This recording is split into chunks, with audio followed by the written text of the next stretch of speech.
Download aplikasi Tarbiyah Sunnah di handphone Anda. Tersedia di Google Play dan App Store.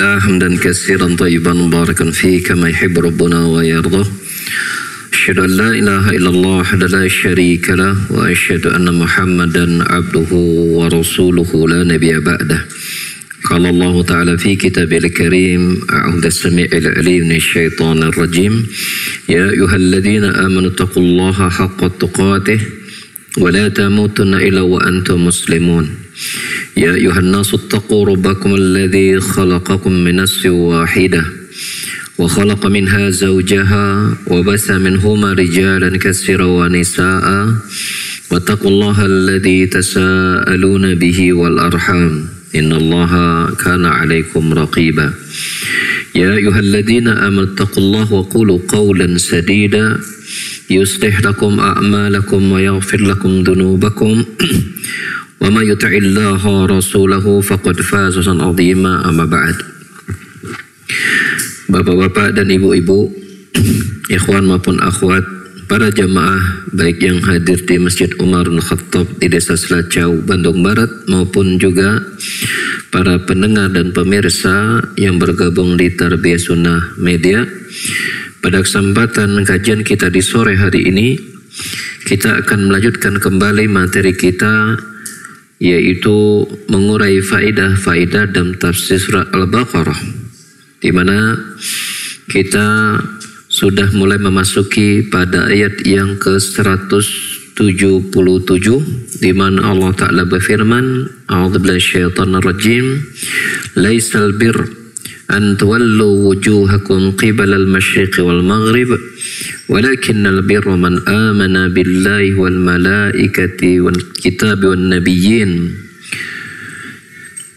illa man amana billahi wal yawmil akhir wal malaikati wal kitabi wan nabiyyin wa atal mala hubbihi dawil qurba wal yatama wal masakin wa ibnas sabil was-sa'ilin wa fir riqab wa qamas salah wa ataz zakah wal mufuna bi adim idza hadu was-sabirin fil ba's wad dharra wa hinal ba's ulaika alladziina sadaqu wa ulaika humul muttaqun. Al-Baqarah 177 ini menjelaskan tentang hakikatnya sifat-sifat orang yang bertakwa dan amalan-amalan mereka.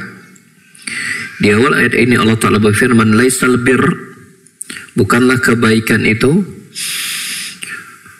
dengan engkau menghadapkan wajah kalian ke arah timur dan barat.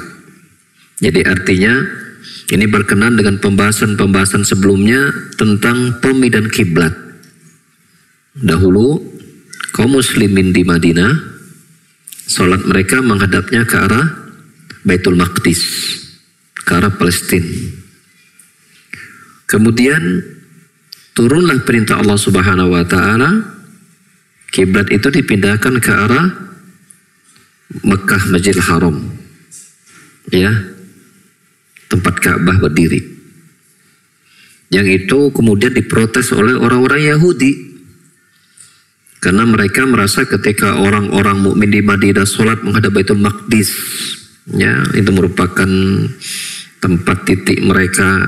Mungkin kita mengatakan Ka'bahnya mereka itu ada di Palestina. Ya, nah, ketika ternyata kaum muslimin pindah ke Mekah, ya, kiblatnya ke arah Masjidil Haram, mereka itu protes. Maka Allah menyatakan dalam ayat ini, kebaikan itu tidak ada hubungannya mau kiblat itu mengarah ke Palestina atau dipindahkan oleh Allah ke arah Masjidil Haram. Tetapi hakikat kebaikan walakinnal birra, akan tapi kebaikan itu ketika seseorang itu beriman kepada Allah.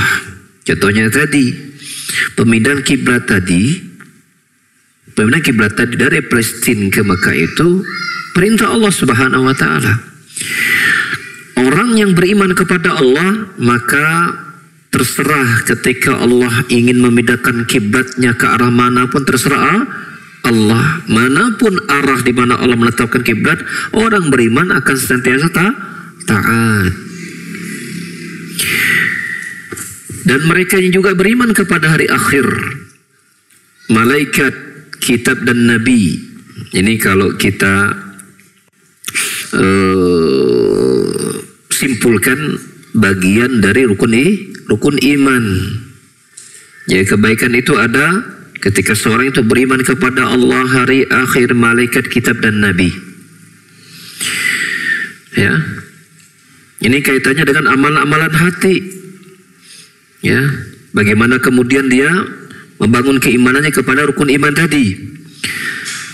Tapi Allah juga menambahkan bahwa kebaikannya juga berkaitan dengan apa? Dengan interaksi muamalah kepada manusia. Wa atal mala ala hubbih, yaitu ya, mereka yang juga menginfakkan hartanya ala hubbih, dan manusia sangat menyukai harta. Sangat menyukai harta.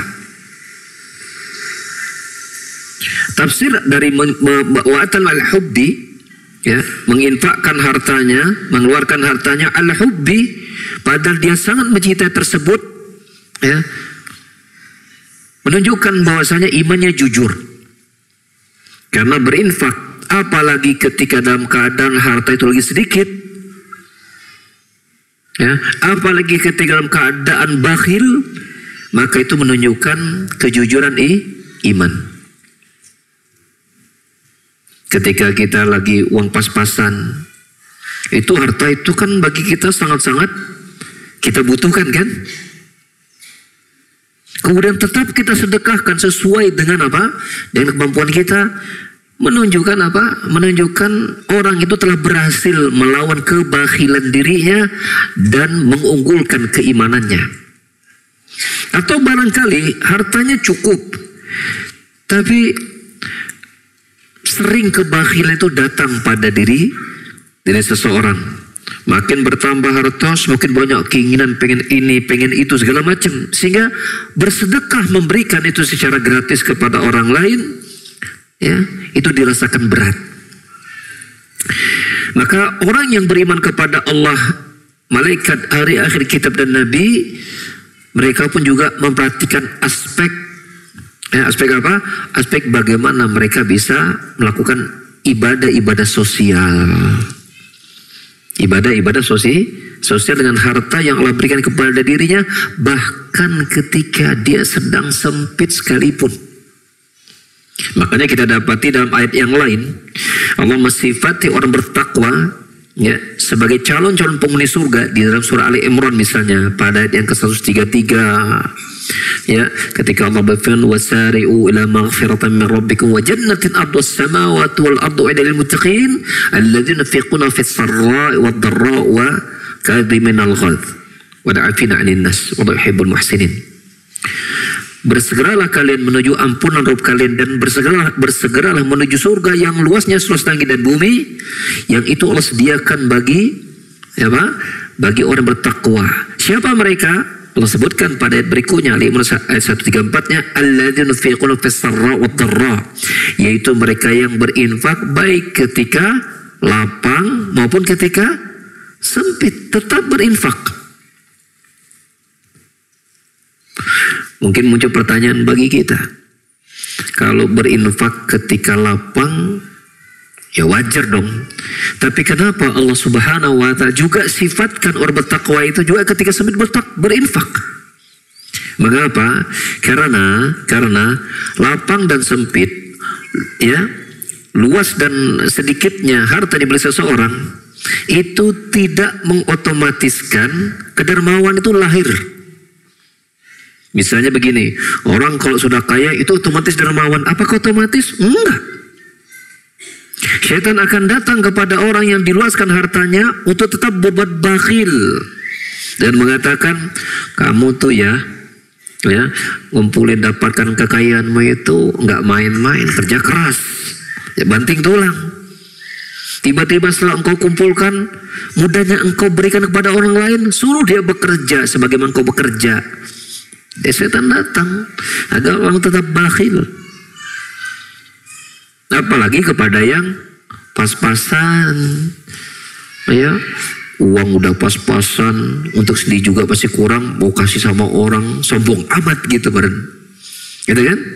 Itu bakhil.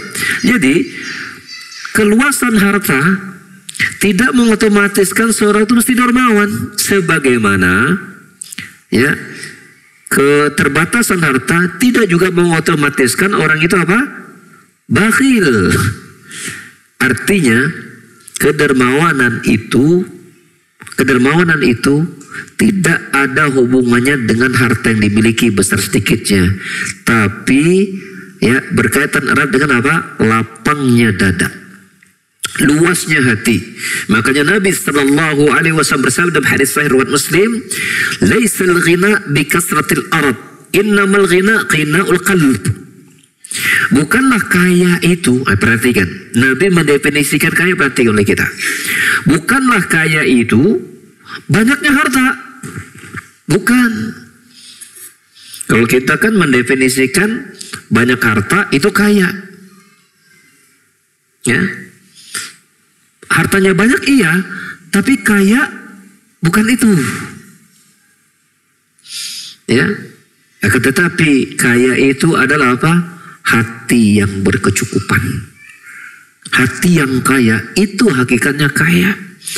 Orang kalau sudah hatinya kaya, punya sedikit harta pun tetap dia bersedekah. Apalagi ketika hartanya banyak. Orang yang hatinya sempit, harta banyak pun tetap bakhil. Apalagi kalau hartanya sedikit. Jadi kaya itu tidak ada hubungannya dengan apa? Banyak sedikitnya harta. Di situ kita melihat, menyimpulkan kaya dalam pandangan Islam itu ketika seseorang itu rajin memberi, rajin bersedekah. Orang yang rajin sedekah walaupun sedikit tapi rajin, itu orang kaya dalam pandangan Islam. Ya. Sedikit tapi rutin, itu orang kaya. Apalagi rutin banyak gitu kan, itu lebih kaya lagi tuh dah. Gitu. Dari sini Allah Subhanahu wa taala kaitkan amal kebaikan itu, yang pertama berkaitan dengan imannya kepada Allah, hari akhir, kitab, malaikat dan nabi. Yang kedua adalah dia rajin bersedekah, baik ketika lapang maupun sempit. Dan Allah Subhanahu wa taala berikan urutan-urutan prioritas sedekah, ya, prioritas pihak yang diberikan sedekah. Yang pertama dawil qurba, ya, yaitu mereka memiliki hubungan kerabatan, kekeluargaan. Yang kedua wal yatama, anak-anak yatim. Anak yatim. Apa artinya yatim? Anak yatim? Apa? Tidak punya ayah. Saya udah gak punya ayah ini. Iya benar. Harus lengkap. Saya juga udah gak punya ayah. Tapi saya apakah anak yatim? Bukan. Yatim itu adalah man mata abuhu wa huwa shaghir. Seseorang yang ayahnya wafat, dia masih belum baligh. Itu namanya ya yatim. Jadi kalau misalnya ada mahasiswa yang tidak mampu, kuliahnya pas-pasan, butuh beasiswa, boleh nggak kita membayarkan uang kuliahnya dengan amanah dari orang lain untuk dititipkan kepada anak yatim? Boleh nggak? Boleh atau tidak? Boleh atau tidak? Tidak, Bu? Tidak boleh. Memang betul mahasiswa ini bapaknya udah wafat, tapi dia bukan yatim. Dia namanya mahasiswa kere. Daif. Mahasiswa miskin iya mungkin. Masuk dalam kategori orang miskin, tapi bukan yatim. Jangan sampai ketika kita dititipkan amanah untuk anak yatim, dikasih kepada mahasiswa yang bapaknya nggak ada. Ya, mahasiswa sedang membutuhkan, enggak. Atau kita dapat dana untuk anak yatim, kita titipkan kita beri kepada orang miskin. Jangan, amanahnya harus sesuai ya yang diamanahkan, disalurkannya. Sekarang bila ada dua pihak satu ini keluarga kita yang membutuhkan, satu lagi ini anak yatim. Di saat kita harus memilih mana yang didahulukan, keluarga kah atau anak yatim? Keluarga. Ini kita harus memiliki skema yang tepat memetakan suatu masalah. Ya, seringkali kita mudah terenyuh ketika bertemu dengan anak-anak yatim, harus dibantu, kasihan anak yatim. Tapi sedikit sekali, ya kadang-kadang pada diri seseorang ketika di keluarganya butuh bantuan, dia cuek. Anak yatim jor-joran dikasih, keluarga yang nggak mampu bahkan kalau datang ke rumahnya dia tidak istimewakan. Nah, pasti dia minjam duit. Padahal mestinya, ya, kalau kita lihat Allah Subhanahu wa Ta'ala memetakan ibadah, keluarga itu harus lebih dahulu sebelum orang lain, hatta dia anak yatim. Lain kalau anak yatim juga dia keluarga, wah lebih mantap lagi tuh.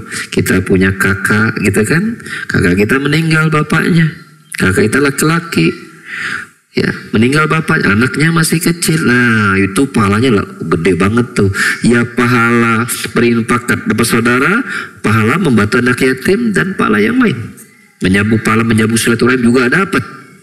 Ya, satu kali langkah, ada bahasa kita, pepatah kita apa? Sekali mendayung, 2-3 pulau terlampaui. Satu kali ngasih sedekah, pahala memberi sedekah dapat, pahala menyambut silaturahim dapat pahala menyentuh anak yatim dapat. Oh itu luar biasa, luar biasa.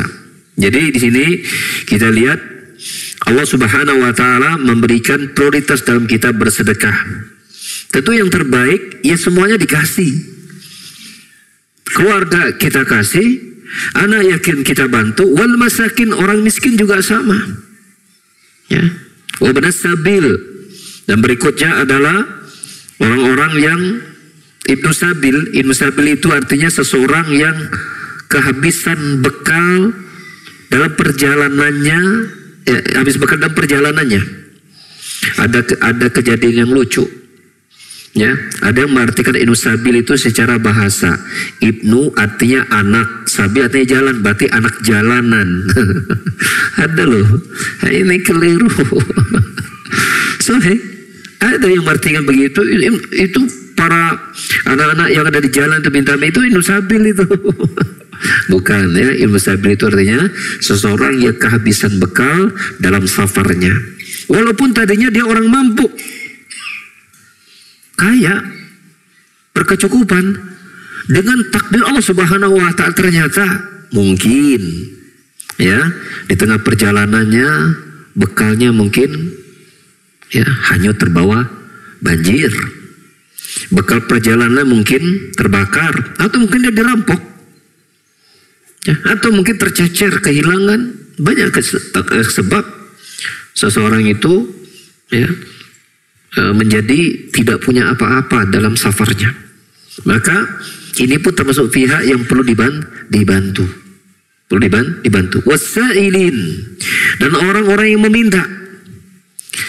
Sailin, meminta ini kita bisa ketahui dari dua sisi. Yang pertama berisi gelagatnya dia. Gelagatnya dia ini kelihatannya butuh bantuan. Maka tanpa harus dia meminta, kita bantu. Bentuk yang kedua, dia sengaja datang kepada kita minta bantuan. Ya. Maka ini pun termasuk, ya, bentuk amalan kebaikan dan ketakwaan. Wa fir riqabi, dan juga kepada budak hamba saya. Ar-riqab, ya, ini kategorinya 3. Kata Syekh Utsaimin, budak hamba saya ada yang dia itu abdun mamluk, ya, abdun mamluk. Yang kedua ada namanya al-mukatab. Yang ketiga namanya al-usaro. Ya, kategori riqab di sini bisa jadi pertama dia itu betul-betul budak, abdun mamluk. kemudian kita beli budak itu untuk kita bebaskan. Ini termasuk amalan kebaikan. Yang kedua adalah al-mukatab, yaitu seorang budak hamba saya yang dia sudah membuat perjanjian kepada majikannya bahwa dia akan membayar, menebus dirinya yang akan dia cicil misalnya. Dia dapat uang, nanti dia cicil dirinya, dia tebus untuk kemudian dia bebaskan dirinya. Nah, kita boleh membayar cicilan tebusan dirinya, kita lunaskan lalu kita merdekakan. Itu namanya mukatab namanya. Yang ketiga usara, yaitu tawanan perang. Misal saudara kita muslim, ya usara al-muslim, ya fidar al-kafir, al-kufur, itu tawan muslim yang menjadi tawanan perang. Maka kita pun boleh mengeluarkan sekian harta kita agar kaum muslimin dibebaskan. Ya, agar kaum muslimin dibebaskan. Diartikan namanya riqab di sini juga bermakna tawanan. Bermakna tawanan. Wa aqamas shalah. Lalu kemudian amalan kebaikan berikutnya adalah dia itu menegakkan salat. Perhatikan di sini wa aqamas shalah. Menegakkan salat. Arti menegakkan salat berarti apa? Dia tidak sekedar mengerjakan dan menyelesaikan saja, tapi betul-betul ditegakkan, didirikan. Dia perhatikan tumakninahnya, dia perhatikan kekhusyuannya, dia perhatikan syarat, rukun, amalan wajib dan sunnahnya. Dia sempurnakan itu semua. Jadi salat tidak sekedar menggugurkan kewajiban. Makanya kita dapati ada sebagian kaum muslimin, ya, yang sholat itu yang penting cepat selesai, ya, sampai-sampai sholatnya hanya sekian berapa itu yang sholat itu berapa rakaat, hanya 7 menit selesai pada musim tarawih waktu itu ya. Ya benar ya, 23 rakaat itu 7 menit beres. Nah ini tidak dianggap iqamus shalah, ya, tidak dianggap menegakkan sholat. Pun juga kita dapati sebagian saudara kita, mereka menegakkan sholat wajib, ketika sholat sunnahnya buru-buru. Ada itu, ya. Pas sholat wajib, apalagi jadi makmum ya, kalau ikut imam. Pas sholat sendiri, cepat-cepat. Yang lebih lucunya ketika jadi imam, tenang, pas sholat sendiri, gancang gitu. Nah ini tidak dianggap menegakkan sholat. Tidak tumanina, itu dianggap tidak menegakkan sholat. Dan ini tidak saja pada sholat wajib, juga menegakkan sholat sunnahnya. Dia juga perhatikan sholat sunnah. Berikutnya adalah wa'ataz zakah. Dia mengeluarkan zakat. Ya, di dalam lafaz-lafaz agama kita, baik ayat maupun hadis, beberapa lafaz agama itu diambil dari secara bahasa, kemudian diambil menjadi lafaz syariat. Contohnya adalah zakat dan sholat tadi barusan. As-shalah secara bahasa artinya ad-du'a. Salat lughatan secara bahasa, salat artinya doa. Ya, artinya doa. Sedangkan secara istilah, ya, salat itu adalah, ya, ibadatun, dia adalah ibadah, ya, berupa ucapan-ucapan dan gerakan-gerakan tertentu, ya, aqwalun makhsusatun, ya, wa harakatun makhsusatun, ya, al-mukhtatim bitakbir, al-muftathi bitakbir, wal mukhtatim bitaslim. Salat itu adalah sebuah ibadah dengan bacaan-bacaan dan gerakan-gerakan tertentu yang dibuka dengan takbir dan ditutup dengan salam. Itu secara syariat definisi salat. Tapi ini diambil akar katanya dari salat itu maknanya doa. Ya. Pun sama az-zakah. Az-zakah. Ini juga diambil dari asal katanya az-zakah itu bermakna an-numu wa zada. Itu sesuatu yang bertambah dan berkembang. Jadi apapun yang bertambah dan berkembang itu namanya secara bahasa namanya zakah. Namanya zakah. Sedangkan menurut syariat kita, zakat itu adalah apa? Sebuah ibadah dengan mengeluarkan, ya, ibadatun bi ikhraji amwal al-makhsusah, ya, ila ashkhasin makhsusatin. Ya. Sedangkan secara syariat arti zakat itu sebuah ibadah dengan kita mengeluarkan harta tertentu dan diberikan kepada orang-orang tertentu yang kita kenal dengan nama mustahiq zakah. Ya, mustahiq zakah, orang-orang yang berhak menerima zakat. Ya. Nah, zakat itu bermakna mengembangkan secara bahasa. Ya. Dan orang-orang yang bersedekah, berzakat, itu memang hartanya akan mudah berkembang. Berdasarkan ucapan Nabi sallallahu alaihi wasallam dalam hadis riwayat Muslim, "Ma naqasat sadaqatun min malin." Harta itu tidak akan berkurang dengan sedekah. Harta tidak akan berkurang dengan sedekah. Jadi semakin seseorang itu rajin bersedekah, apalagi sedekah yang wajib berupa zakat, maka semakin Allah mudahkan hartanya itu bertambah dan berkembang. Berikutnya amalan kebaikan adalah wal wufuna bi ahdin idza haadu, yaitu mereka yang menunaikan janji-janji mereka ketika mereka berjanji. Baik janji itu berkaitan dengan Allah. Contohnya apa? Janji berkaitan dengan Allah, yaitu diantaranya apa? Dia ridho dengan aturan Allah. Dia punya komitmen ingin menjalankan, ya, ketaatan kepada Allah. Misalnya seseorang, ya, dia mengatakan kepada dirinya bahwa saya akan sholat. Mungkin selama ini sudah jarang sholat. Saya akan baca Quran. Mungkin selama ini jarang baca Quran. Dia berjanji kepada Allah bahwa dia akan mentaati Allah Subhanahu wa taala. Maka dia penuhi janji-janji kepada Allah Subhanahu wa taala tadi. Atau janjinya kepada manusia. Ya, perjanjian yang dibuat. Ya, maka dia akan apa? Akan penuhi amanah janji-janji tersebut.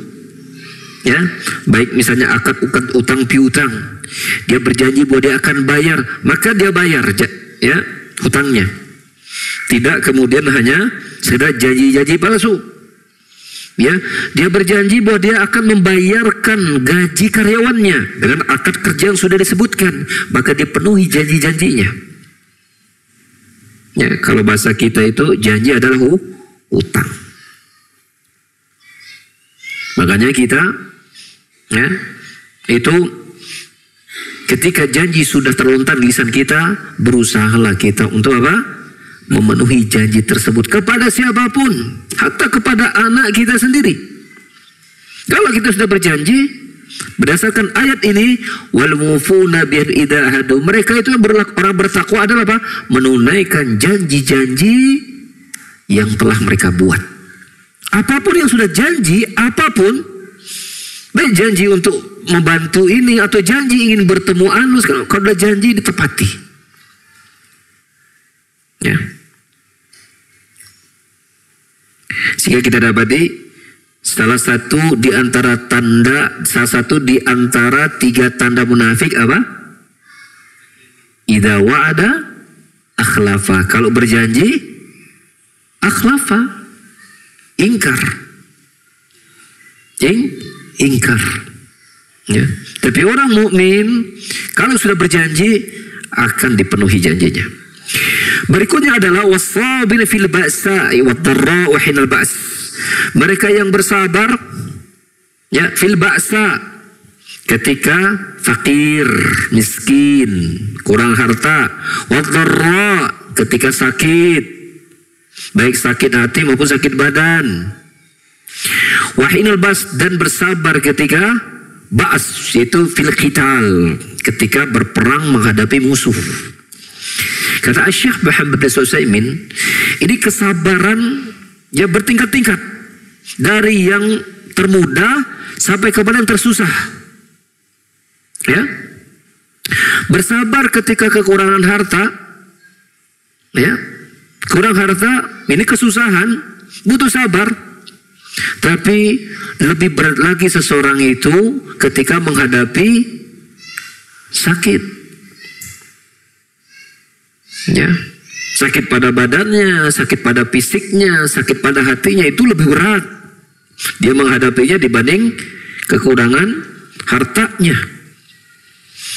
Dan lebih berat lagi ketika dia harus terjun di medan perang untuk menyetorkan nyawanya. Mungkin pulang kalaupun hidup dalam keadaan penuh luka, ataupun kemudian mati mengantarkan nyawa. Maka ini bertingkat-tingkat kesulitannya. Dan dalam ayat ini pun sekaligus memberikan pembagian sabar, bahwa sabar itu ada sabar dalam menjalankan ketaatan. Seperti apa? Seperti berperang. Perintah Allah untuk jihad. Wajahidu fi sabilillah, berjihadlah, berperang untuk membela agama Allah. Maka itu menjalankan perintah, butuh sabar. Ya, kemudian sabar ketika meninggalkan maksiat. Ya, pada lafaz fil ba'sa, seseorang ketika miskin, kekurangan harta, godaan-godaan untuk berbuat maksiat mudah terjadi. Orang mungkin kalau udah kurang harta, mungkin dia pengen nipu supaya dapat untung banyak. Orang ketika kurang harta, mungkin dia mencuri, mungkin dia korupsi, dan yang lainnya. Ya, semua itu dia tinggalkan karena dia bersabar dengan kemiskinan yang ada pada dirinya. Bersabar dari berbuat maksiat.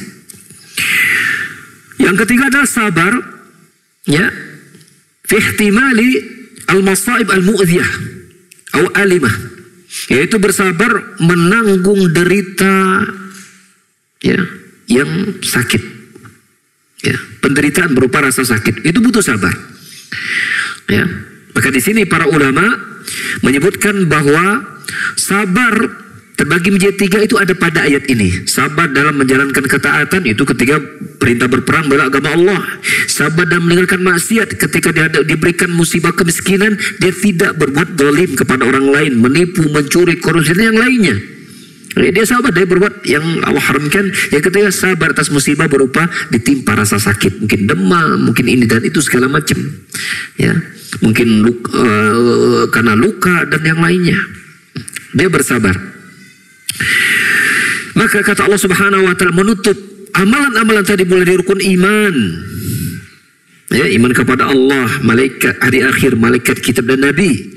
Mulai dari apa? Rajin berinfak, ya, bersedekah kepada keluarga, yatim, orang miskin, inusabil, ya, dan kepada orang dan kepada orang yang meminta serta membantu membebaskan budak hamba saya, ya, salat, bayar zakat, memenuhi janji, kemudian bersabar.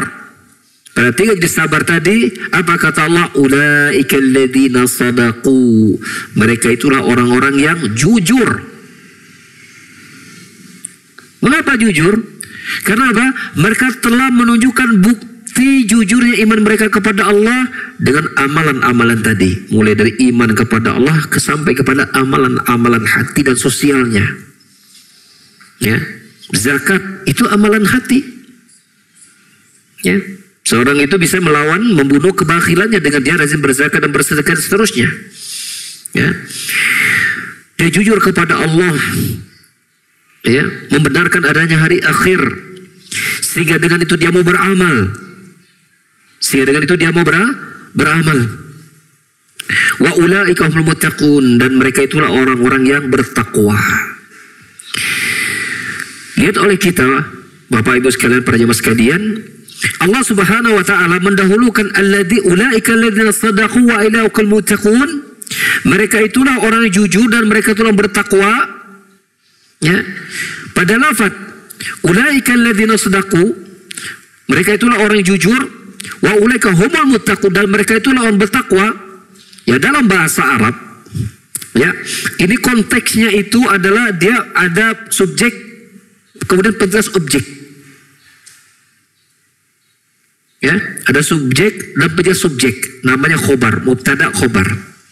Ulaika alladzina sadaqu, ulaika ini mubtada subjek. Alladzina sadaqu ini ya penjelas subjeknya. Begitu juga ulaika humul muttaqun, ulaika ini subjeknya, muttaqun ini adalah penjelas subjeknya. Dalam ilmu bahasa Arab, kata Syekh Muhammad bin Shalih Al-Utsaimin, ketika suatu kalimat itu berbentuk subjek dan penjelas subjeknya, itu menunjukkan bahwa itu amalan yang kokoh dan tetap, istimror namanya. Ya, seperti kita mengatakan dia guru, dia itu subjek, guru itu penjelas subjek, maka itu ada pekerjaan rutinnya, yaitu menggurui. Kan guru berarti kerjanya mengajar, ya. Supir kerjanya apa? Menyupiri, ya kan? Tukang sampah kerjanya jangan bilang menyampahi, ya. Ngangkut sampah. Guru yang mengajar, menunjukkan itu pekerjaan rutin dia. Ya. Dan di sini Allah Subhanahu wa ta'ala menyatakan ulaika alladzina shadaqu wa lahum muttaqun, mereka itu orang jujur. Artinya apa? Kerjaan itu dilakukan rutin memang. Imannya kepada Allah terus dia jaga. Ya, kepada malaikat kitab, nanti kita akan rinci tentang ini pada waktunya, ya. Ini mukaddimah, setengah mukaddimah lah.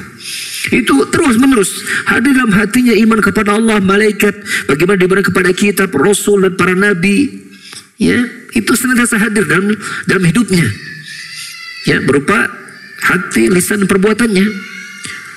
Salat demikian, zakat juga demikian, menyambung hubungan silaturahim, membantu orang yang membantu keluarga, bantu anak yatim, bantu orang butuhkan, itu menjadi amalan yang rutin dia kerjakan. Allah menyebutnya dengan kalimat mubtada khobar, mubtada khobar. Artinya itu pekerjaan yang memang terus dia jaga sepanjang hidupnya. Makanya kita dapatin surah Ali Imran 102, Allah berfirman, ya ayyuhalladzina amanu ittaqullaha haqqa tuqatih wa la tamutunna illa wa antum muslimun. Wahai orang-orang yang beriman, bertakwalah kalian kepada Allah dengan sebenar-benarnya takwa, dan janganlah mati dalam keadaan Islam. Berserah diri kepada Allah. Artinya bertakwanya itu dikatakan bertakwa yang sesungguhnya ketika ketakwaan itu bertahan sampai mati. Dikatakan takwa sesungguhnya ketika dia bertakwa, bertakwanya sampai mati. Sepanjang hidupnya dia istiqomah dengan amalan ketaatannya sampai Allah mencabut nyawanya.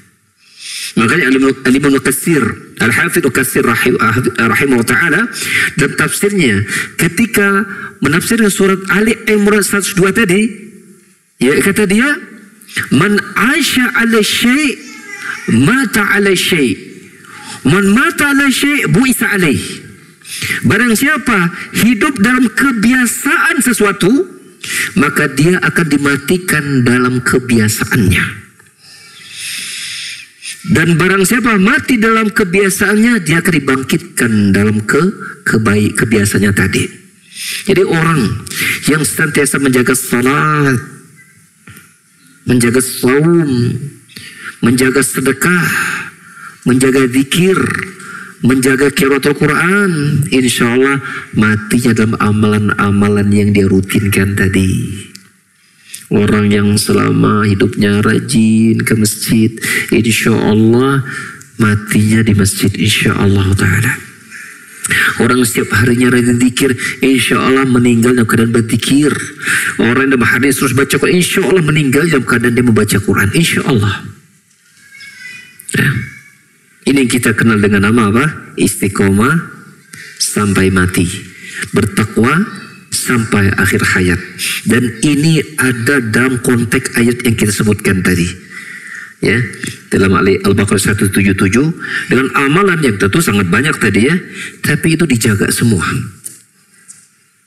Itu semuanya dijaga. Ya. Dan semua amalan-amalan dalam agama kita semuanya mudah. Ad-dinu yusrun, agama ini mudah. Yang susah itu memulainya. Benar gak? Kalau dari sisi kerjaannya mudah, memulainya itu loh yang syaitan bekerja dengan hawa nafsunya. Jangan sampai amalan kebaikan itu dilaksanakan. Kalau sudah dilaksanakan mudah. Coba, ada nggak di dalam agama kita sebutkan satu amalan saja yang amalan itu dapat membuat tulang kita jadi patah? Ada? Nggak ada. Yang membuat mata kita jadi buta, telinga kita jadi tuli, hidung tidak bisa mencium, mulut tidak bisa berbicara, kepala jadi pusung 7 keliling, kaki tidak bisa berjalan, perut menjadi sakit perut. Nggak ada. Sebutkan satu saja amalan dalam agama kita yang itu membuat kita binasa. Jawabannya nggak ada. Hatta yang katanya puasa sebulan, ya itu bulan Ramadan tuh, itu ditunggu oleh kaum muslimin loh. Bahkan oleh anak kecil yang dia tidak tahu apa hikmah puasa kan. Coba tanya anak kecil ya yang sudah SD gitu atau mungkin TK. Ditanya, ini Ramadan ntar lagi mau tiba, senang gak? Senang. Padahal dia tahu dia harus berlapar-lapar, berhaus-haus kan. Wah, anak kecil saja itu merindukan datangnya Ramadan, apalagi orang dewasa. Menunjukkan kepada kita tidak ada satu amalan pun dalam agama kita itu yang menyulitkan, gak ada. Yang sulit itu apa? Memulainya. Kalau sisi amalannya nggak ada yang susah. Ya nggak ada yang susah. Ya. Dan yang membuat susah itu ya kita sendiri sama ya, syaitan ya ingin membuat seolah amal itu menjadi sesuatu yang berat dan sulit untuk dikerjakan. Dari ayat tadi kita sebutkan beberapa faidah. Ya tentu tidak akan kita selesaikan faidah-faidah tersebut karena saking banyaknya faidah-faidah tadi ya, tapi kita akan sampaikan seiring waktu, secukupnya waktu yang tersedia insyaallah taala. Faedah yang pertama kata Syekh Muhammad bin Shalih Al-Utsaimin yaitu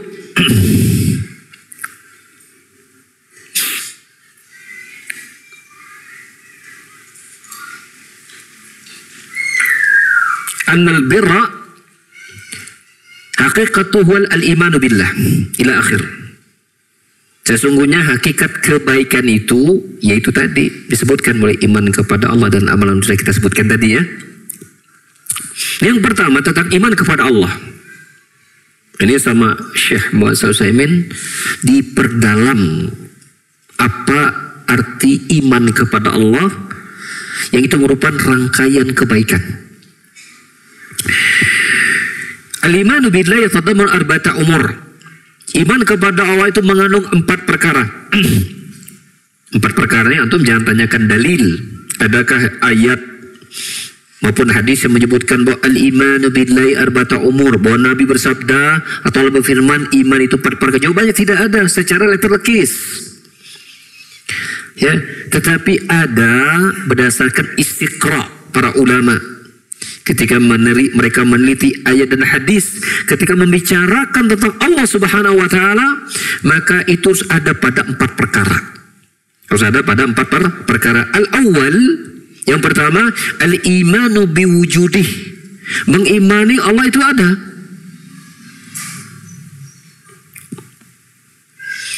Yang kedua, dan insya Allah antum berikutnya 2, 3, 4 antum sudah paham. Yang kedua mengimani rububiyah Allah. Yang ketiga mengimani uluhiyah Allah. Yang keempat mengimani nama-nama dan sifatnya.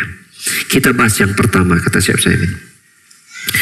Ammal imanu biwujudih. Adapun mengimani keberadaan Allah, fa innahu dalla alaihi asy-syar'u wal hissu wal aqlu wal fitratu. Adapun beriman kepada wujudnya Allah Subhanahu wa taala, maka ini ditunjukkan oleh tiga perkara. Ya, ditunjukkan berdasarkan syariat, ditunjukkan berdasarkan hissi yaitu indrawi, yang ketiga ditunjukkan berdasarkan akal, yang keempat ya, ada 4 berdasarkan fitrah. Berdasarkan fitrah. Adapun dilalatu syar'iyyah la wujudi subhanahu wa ta'ala wadihatun min irsali rusul wa inzalil kutub. Adapun dalil secara syar'i bahwa Allah itu ada, itu jelas. Kapan? Ketika Allah mengutus Rasul, menurunkan kitab. Makanya disebutnya Rasul Allah. Berarti Allahnya ada enggak? Ada. Disebutnya kitabullah, kitabnya Allah. Berarti Allah ada atau tidak? Ada. Ini dilalah secara syar'i. Sedangkan dilalah itu penunjukan secara hissi, secara indrawi, ya. Fa inna subhanahu wa yud'a wa yujib. Yaitu bahasanya Allah Subhanahu wa ta'ala itu dia dimintai dan ternyata menjawab. Ketika diminta dan memberi, menunjukkan dia ada. Ya.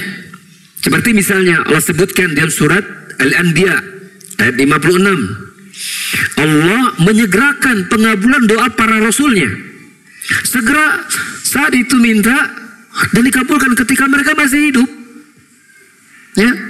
Misalnya dalam surah Al-Anbiya ayat 76 Allah berfirman wa Nuhan idza nada min qablu fastajabna lahu. Dan Nabi Nuh kata Allah ketika dia meminta sebelumnya kepada kami kabulkan permintaannya. Nabi Nuh pernah meminta agar apa? Kaumnya Allah musnahkan. Wa qala Nuhu rabbi la tadar 'alal ardi minal kafirin dayyara innaka in tadharum yudillu ibadaka. Ya Allah, ya binasakan mereka ya Allah. Nabi Nuh sudah berdoa 950 tahun. Waktu yang sangat panjang. Dan dia doa sama Allah karena kaumnya selalu menghinanya, ya, mencela segala macam. Nabi Nuh berdoa kepada Allah Subhanahu wa ta'ala agar apa? Engkau binasakan mereka dan jangan kau sisakan satu pun dari mereka di muka bumi ini. Ya, karena nanti mereka apa? Akan menjauhkan manusia dari jalanmu ya Allah. Dan Allah kabulkan doa Nabi Nuh dengan Allah wahyukan Nabi Nuh untuk membuat apa? Buat kapal yang besar. Buat kapal yang besar. Ya, dibuatnya di daratan. Dibuatnya di musim panas. Kira-kira kalau kita melihat ada orang buat kapal di daratan, bukan di sisi laut ya, di daratan di musim panas. Aneh atau tidak? Aneh. Itulah ocehan orang kafir. Tapi orang beriman bersama Nabi Nuh yakin kan datang dari Allah maka dikerjakan. Tibalah waktunya Allah perintahkan langit untuk menurunkan hujan yang sangat deras dan merintahkan bumi untuk mengeluarkan air dari bawahnya. Jadi air itu keluar dari bawah, dari atas. Kita aja kalau ada air turun dari atas dalam waktu cukup panjang itu udah kerepotan.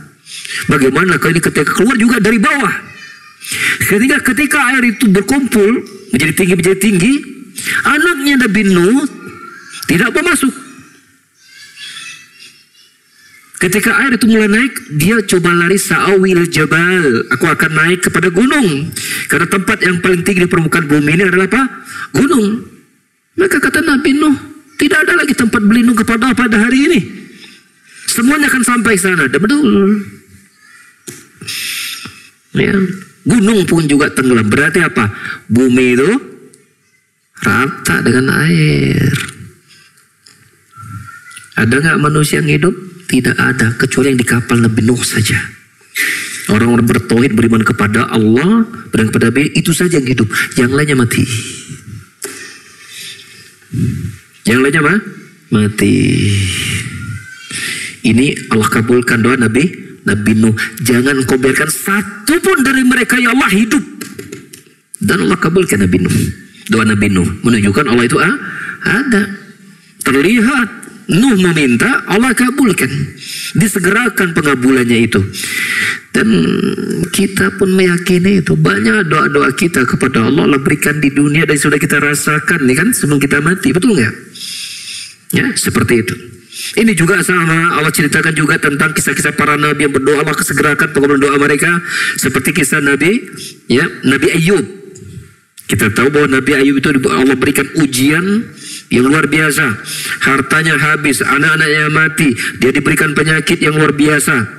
Ya, luka dari atas kepala sampai kaki bernanah, berbau busuk dan seterusnya.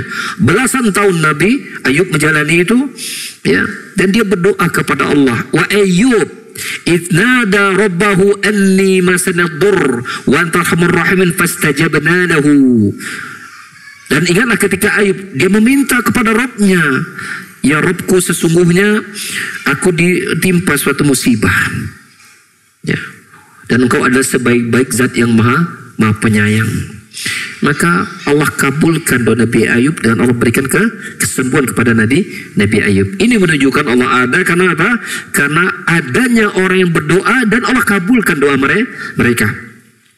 Kemudian dilalatul aql, penunjukan bahwa Allah itu ada berdasarkan logika akal kita. Bahwasanya anna min hadisin illa wala muhdis. Tidak ada satu kejadian atau benda pun yang ada kecuali pasti ada yang mengadakannya. Seperti Allah Ta'ala berfirman dalam surat At-Tur ayat 35, am khuliqu min ghairi syai'in am humul khaliqun. Apakah mereka diciptakan dari sesuatu yang tidak ada? Apakah mereka itu diciptakan dari sesuatu yang tidak ada, atau mereka menciptakan diri mereka sendiri? Perhatikan, apakah mereka itu diciptakan yang tidak ada? Gak mungkin kan? Karena yang tidak ada gak mungkin menciptakan yang ada. Paham? Atau mereka menciptakan diri mereka sendiri. Ini juga sama. Apakah tadinya mereka itu sudah ada atau belum ada? Belum ada. Gak mungkin yang belum ada menciptakan dirinya sendiri, apalagi menciptakan di luar diri mereka. Artinya tidak ada sesuatu yang bernama ada kecuali pasti ada yang mengadakannya. Itu menurut logika. Ya, kita pernah dapatkan keterangan tentang teori Big Bang, ledakan galaksi, kemudian ketika itu meledak menjadi susunan tata surya. Ada planet anu, ada matahari, ada bulan, ada bumi, segala macam. Maka kata mereka, ya, bahwa bumi dan segala macam terbentuk dari Big Bang. Sahih, Allah menyebut dalam Al-Quran. Pertanyaannya, yang meledakkannya siapa? Itu kan gak ditanyakan. Gak mungkin dia meledak sendiri. Sebab ketika meledak itu dia pasti harus ada bahan-bahan ledak, benar gak? Ketika itu meledak pasti harus ada bahan yang diledakkan dulu, benar gak? Yang mengadakan meledakannya siapa? Pasti ada. Itu tidak ditanyakan oleh mereka. Coba, ini kalau anda lempar nih, jangan kita HP lebar. Misalnya sendok ya, anda lempar, jatuhnya kemana? Ke bawah. Kenapa jatuhnya ke bawah? Nggak ke atas? Karena ada gerakan gravitasi bumi. Maka setiap benda jatuhnya ke bawah di bumi ini.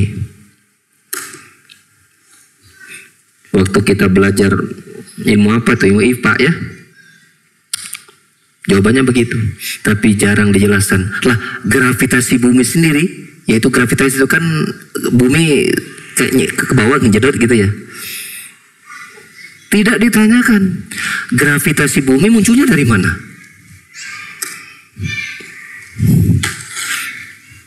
Pasti ada dong. Kalau ini jatuh ke bawah karena gravitasi bumi, harus ditanyakan lagi dong mestinya. Loh, gravitasi bumi ada, gaya gravitasi bumi itu ada, yang membuat gaya itu ada siapa? Dan bagaimana gaya itu terjadi? Oh, karena ada anu, tanyakan lagi, yang anu itu adanya dari mana? Tanyakan lagi. Karena nggak mungkin sesuatu yang ada itu terjadi dengan sendirinya. Allah mengatakan, am khuliqu min ghairi syai'in aw khaliqun. Apakah mereka diciptakan sesuatu yang tidak ada, ataukah mereka menciptakan diri mereka sendiri? Jawabannya nggak mungkin. Kenapa? Namanya makhluk tadinya tidak ada, maka dia tidak mungkin sesuatu yang tidak ada, kemudian menciptakan dirinya sendiri yang tadinya tidak ada. Apalagi dia menciptakan selain dirinya. Ini logika, akal, menunjukkan bahwa mesti ada yang menciptakan, yang azali, yang pertama kali ada dan menciptakan itu, yaitu Allah Subhanahu wa Ta'ala. Yang terakhir, dilalatul fitrah, penunjukan secara fitrah manusia. Fainal insana law turik wa fatrathu lakana mu'minan billah. Seseorang itu kalau seandainya dibiarkan sendiri, tidak berhubungan manusia, ya, maka fitrahnya mesti dia beriman kepada Allah. Dalilnya, Allah Ta'ala berfirman dalam surat Al-Isra ayat 44, "Tusabbihu lahu as-samawati as-sab'u wal ardu wa man fihinna wa in min syai'in la yusabbihu bihamdi walakin la tafqahuna tasbihahum." Bertasbih kepada Allah langit yang 7, bumi yang dan bumi dan semua yang ada di dalamnya itu bertasbih kepada Allah, dan tidak ada sesuatu pun, perhatikan, wa in min syai'in la yusabbihu bihamdi, tidak ada satupun kecuali semuanya bertasbih memuji Allah, tapi kalian tidak mengetahui tasbihnya mereka. Sendok ini bertasbih kepada Allah, bunga, meja, ya, HP, dinding, jam, lampu, genteng, kayu, bunga, mobil, banyak. Kata Allah, wa in min syai'in la yusabbihu, ya, bihamdih walakin la taqun tasbihum. Tidak ada sesuatu pun kecuali semuanya bertasbih kepada Allah, memujinya, tapi kalian tidak mengenali tasbihnya mereka. Ya. Ya. Jadi artinya begini, kalau selain manusia saja, kata Allah, itu bertasbih memuji Allah sebagai penciptanya, apalagi kita. Betul? Allah mengatakan semuanya bertasbih memuji Allah, menunjukkan Allah itu ada, cuman kita itu tidak mengetahui tasbihnya mereka. Nah,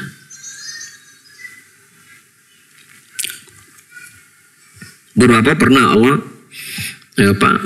pernah tampakkan kepada Muhammad SAW, ya, bertasbih beberapa benda, ya, dengan izin Allah. Beberapa benda itu bisa berbicara, seperti kolam, pena, ya, awwalu ma khalaqallahu al-qalam, ya, makhluk pertama yang Allah ciptakan itu adalah bernama al-qalam, itu pena. Maka Allah berkata kepada sang pena, dan Allah izinkan pena itu bisa berbicara, uktub, tulis. Si penanya nanya, ma'aktub, apa yang harus aku tulis? Ngomong nggak penanya? Ngomong. Maka Allah berkata, uktub maqadira kulli syai' hatta an taqumas sa'ah. Catat takdir segala sesuatu sampai tibanya hari kiamat. Maka sang pena pun mencatat. Kejadian sampai kiamat yang kita kenal itu dikumpulkan, namanya Al-Lauhu Mahfuz. Kita bernama Al-Lauhu Al-Mahfuz. Takdir di 50.000 tahun semua Allah menciptakan langit dan bumi, apalagi kita, itu takdir sampai hari kiamat sudah tertulis. Kita, badan kita di dunia, surga nerakanya kita sudah tertulis dalam kitab tersebut. Ya. Di antara tanda hari kiamat, nanti kaum muslimin akan memerangi kaum Yahudi. Dan mereka berlarian, bersembunyi di balik pohon, bersembunyi di balik batu. Itu tidaklah pohon dan batu yang mereka bersembunyi, kecuali mereka akan berbicara, berteriak memanggil kaum muslimin, ya muslim, hadal kafir uqtul, wahai muslim, tah di dia, tah orang kafir, dia bunuh dia. Ngomong itu setiap pohon, setiap batu, illa sajaratul qarqad, kecuali pohon qarqad. Nah, itu cicing teteh. Tidak ngomong. Selain itu, kalau sembunyi dimanapun mesti ketahuan, karena setiap batu, pohon tempat mereka bersembunyi itu akan bisa berbicara. Dengan Allah mengizinkan mereka untuk berbicara. Itu berapa tanda sudah Allah tunjukkan kepada kita, ya, Tentu dan kita imani itu bisa berbicara, ya, apalagi bertasbih kepada Allah Subhanahu wa taala. Ya, itu bagian kita pertama, bagian pertama dari kita beriman kepada Allah, yaitu mengimani bahwa Allah itu ada. Mengimani bahwa Allah itu ada. Dan bagian yang lain itu iman kepada rububiyah, uluhiyah, asma wa sifatnya. Ya, ini nanti kita akan bahas pada waktu yang akan datang. Walaupun ana yakin ya sebagian besar antum ya itu sudah mempelajari, tapi kita perlu mengulang-ulang itu karena tidak akan pernah membosankan dan menjemukan bila kita berbicara tentang agama kita, apalagi berbicara tentang Allah Subhanahu wa taala. Demikian barangkali yang bisa kita kaji pada hari ini. Ya, langsung saja kita akhiri ya. Pertanyaan nanti kalau pekan depan ya, kalau saya berminat. Kita akhiri ya. Subhanakallahumma wa bihamdika asyhadu an la ilaha illa anta astaghfiruka wa atubu ilaik. Assalamualaikum warahmatullahi wabarakatuh.